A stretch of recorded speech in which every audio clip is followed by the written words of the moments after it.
Hey, welcome to 2-Minute Workout. Today we are going to focus on our abs and our glutes. So, without much further ado, let's show.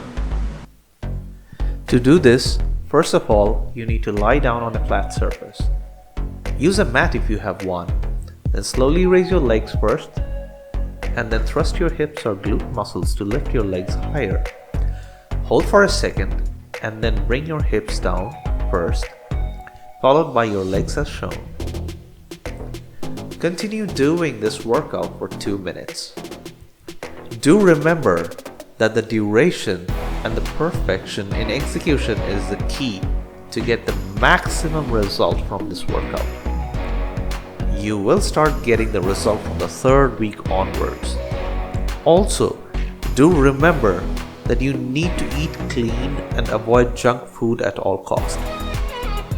And this will help you in getting to your peak shape in a very shorter span of time. Remember that the duration is the key, not the number of repetitions.